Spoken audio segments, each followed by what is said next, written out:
What happens when Tom Hardy, known for his raw intensity, steps onto a stage ruled by Jimmy Kimmel, a host who hides sharpness behind a smile, and the jokes suddenly stop being funny and turn into a battlefield? In that moment, under the hot lights of Hollywood, the laughter faded, the masks dropped, and what unfolded wasn't just an interview. It was a collision. Because this wasn't just television. This was truth crashing head-on with performance. Under the bright Los Angeles lights, the studio of Jimmy Kimmel Live hummed with its usual rhythm. Tom Hardy, the man Hollywood called the storm in a suit, was minutes away from walking on stage. As the band hit the opening notes and Jimmy Kimmel came out swinging, all smiles, all charm, holding the crowd like a magician with a deck of jokes. "Ladies and gentlemen," he said, drawing out the words like a practiced performer, "Tom Hardy, a man so serious his morning coffee probably files for a restraining order." The audience burst out laughing. Even the camera crew cracked small grins behind the lenses. That was Kimmel's gift, making everyone in the room feel comfortable, even when the target of the joke was sitting 10 feet away. Hardy smiled politely, the kind of smile you give when you're trying to be polite at a family dinner you didn't want to attend. He nodded, said a quiet, "Thank you," but his eyes didn't match the grin. Kimmel rolled through a few more light digs, about Hardy's intense roles, his reputation for staying in character, how he probably scares his own reflection. The crowd loved it. They were there for this exact energy, playful teasing, no harm done. But then Jimmy pushed it one line too far. "You know," he said, pretending to sound curious, "some people say you glamorize dangerous behavior, that maybe disappearing into all these dark roles isn't exactly healthy." The laughter that usually followed his punchlines didn't come. Hardy's head tilted just slightly, his expression unreadable. Hardy leaned back in his chair, hands clasped loosely, and looked at Kimmel. Not a glare, just a steady, unblinking stare that felt heavier with every second. Hardy finally broke his silence, his voice calm but cutting straight through the noise. "Who said that, Jimmy?" he asked. "Name them." The tone wasn't angry. It was surgical, deliberate. The audience chuckled at first, thinking he was setting up a bit, but the joke never came. The laughter stumbled, then died completely. You could almost hear the hum of the studio lights above them. Kimmel forced a small laugh, waving it off like he always did when things got too real. "Hey, we're just having fun here," he said, grinning wide, but his eyes flickered with something close to panic. Hardy leaned forward, elbows on his knees, and the temperature in the room seemed to drop 10 degrees. "No," he said, voice lower now. "You're not asking." Your accusing his stare didn't waver. The sound of shuffling feet came from the control room, a stage manager whispering to the director, "Should we cut to commercial?" The director shook his head slowly. "Keep rolling." Everyone knew something rare was happening, the kind of live TV moment that couldn't be faked. Kimmel's grin tightened, trying to steer the moment back toward humor, but Hardy's calmness made that impossible. Then came the blow that cracked the stage wide open. Hardy's voice was steady, almost too steady. "You don't get to disguise slander as comedy." The audience froze. No murmurs, no laughter, just silence. The studio felt frozen in time. Hardy half rose from his chair, not enough to seem aggressive, but enough to make everyone in the room hold their breath. The move was slow, deliberate. He stared directly at Kimmel and said, "Say the names, Jimmy. Don't hide behind some people." The audience stayed completely still. A few nervous laughs fluttered from the back rows but died almost instantly. Kimmel blinked, forcing a smile that didn't reach his eyes. "Hey, come on," he said, voice cracking just a little. "We're just having fun here." But everyone in the room could tell it wasn't fun anymore. The easy rhythm of late-night comedy had vanished. Jimmy tried to keep the banter going, but his voice betrayed him. Shaky, thinner than usual. The camera closest to his desk caught his hands gripping the cue cards so tightly they were starting to crumple. He shuffled them just to have something to do.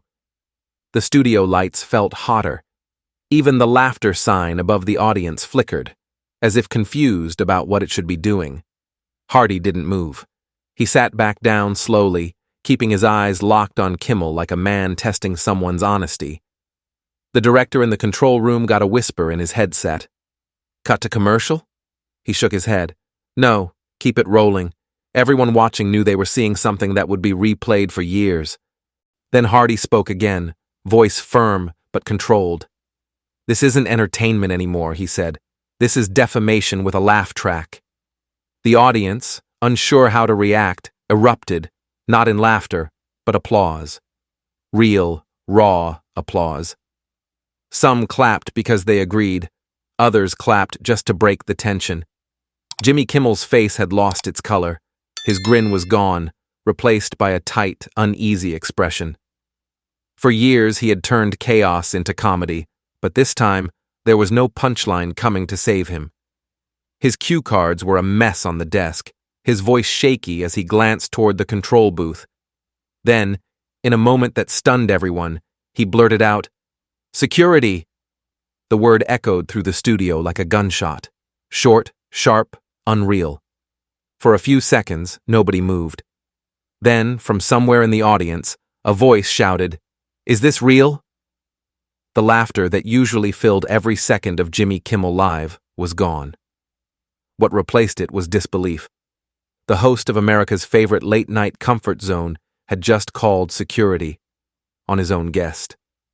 2 guards stepped out from the wings, hesitant, unsure. Hardy didn't move. He sat completely still, hands resting on his knees, eyes calm but locked on Kimmel. When one of the guards took a cautious step forward, Hardy finally spoke. "Touch me," he said, voice low, controlled, "and you'll prove my point." The guards froze. It wasn't a threat. It was a statement, and it carried more power than shouting ever could. The audience gasped, phones quietly raised, the red light on the main camera still burning. The director didn't dare cut to commercial. The world was watching a live talk show crumble in real time. Then Hardy stood up slowly, the studio lights catching the sharp angles of his face. He didn't look angry. He looked resolute. Turning toward the nearest camera, he spoke clearly, his voice steady enough to slice through the silence. "This," he said, "is what happens when you trade truth for spectacle." Every word landed like a verdict. Nobody laughed, nobody clapped. Even Kimmel sat frozen, realizing that his own stage had turned against him. Tom Hardy turned without another word. No anger, no grand gesture, just calm, deliberate steps toward the exit. Each footfall echoed through the studio, a heavy sound against the polished floor, like a gavel striking wood. The audience sat frozen. No one dared speak, no one even clapped. It wasn't a walk of defeat. It was a statement, a man reclaiming his dignity on live television. One of the crew members near the stage, a young woman holding a clipboard, whispered through tears, "He didn't lose control. He took it back." The cameras stayed locked on Hardy's back as he moved toward the curtain, the light framing him like a closing scene from a movie no one expected to see. Behind him, Jimmy Kimmel didn't move. He sat stiff in his chair, hands limp, cue cards slipping from his fingers onto the desk, then the floor. The usual smirk that defined his every episode was gone. For a moment, he looked small, lost under the same lights that once made him untouchable. The audience remained silent, not out of respect, but out of shock. The show's theme music didn't play. There was no outro, no punchline, no applause. The cameras lingered on Kimmel's frozen expression for one long, haunting beat. Then the screen faded to black. By sunrise, social media had exploded. The clip of Tom Hardy standing up and walking off the stage was everywhere, looping on TikTok, trending on X, replayed endlessly on YouTube. Hashtags covered every feed. Hashtag HardyvsKimmel, hashtag not a game, Hashtag accountability on air. CNN ran it under the headline, "The Moment Late Night Lost Control." Variety called it a clash between authenticity and performance. Deadline simply wrote, "Hardy didn't break, he exposed." One exhausted producer, watching the replay in the editing bay, summed it up best: "This isn't about a fight, it's about exposure." By mid-morning, Hollywood was buzzing. A director who had worked with Hardy posted on Instagram, "He said what we've all wanted to say for years." Agents whispered to journalists. PR teams scrambled to craft statements. Kimmel's publicist released a short message. "Last night's moment was a misunderstanding. Both men respect each other, but nobody bought it." Comment sections flooded with skepticism. Talk radio hosts debated whether Kimmel had crossed a line. Late-night peers, Fallon, Colbert, Myers, stayed silent, waiting to see which way the public wind would blow. Online, the divide was immediate and brutal. Team Kimmel argued that Hardy had overreacted, that it was just a show, just jokes. Team Hardy fired back with memes, clips, and quotes. "The night authenticity defeated performance," one tweet read. Another racked up millions of likes. Tom Hardy didn't lose it. He reminded Hollywood what integrity looks like. For once, the internet wasn't laughing. It was choosing sides. A few days later, another video surfaced. Grainy, shaky, clearly filmed from someone's phone inside the control booth. In it, Kimmel's producer could be heard whispering right after the outburst, "We wanted viral. We got a revolution." The clip spread like wildfire, reigniting the storm online. It confirmed what many already suspected, that Hardy's confrontation wasn't just an accident, it had ripped the mask off how television really works. The leak hit every platform within hours. Commentators called it the second wave. Fans flooded the internet with side-by-side clips, Kimmel panicking at his desk, the producer whispering those words, and Hardy walking out in silence. It was no longer just a late-night scandal. It had become a cultural mirror. Think pieces and academic essays started popping up everywhere. The Atlantic wrote, "Hardy didn't destroy late-night TV. He reminded it what truth costs." A Harvard media professor called the moment the death of performance journalism. Others argued it was the first time in decades that a guest had flipped the power dynamic, that Hardy had shown what authenticity looks like when stripped of PR polish and stage control. News anchors debated whether this was the end of the talk show era. Even some comedians quietly admitted on podcasts that Hardy had done what they never dared to, call out the machine from inside it. Meanwhile, the image of Tom Hardy leaving the stage, calm, defiant, untouched, turned into a symbol. It became a meme, a poster, a slogan on t-shirts. Teenagers quoted him on TikTok. Activists used his line in campaign ads. One image stood out more than the rest. A still of Hardy mid-step under the bright studio lights, captioned with 5 simple words that echoed across the internet. Accountability doesn't stop at the punchline. When Tom Hardy finally spoke about the incident weeks later, it wasn't during a press conference or a red carpet event. It was in a quiet podcast interview, his voice steady and unguarded. When the host asked if he regretted what happened, Hardy paused, then said simply, "I didn't plan to fight. I just refused to pretend." There was no anger in his tone, just truth. That sentence spread almost as fast as the original clip. People watched the video again, not to laugh this time, but to listen.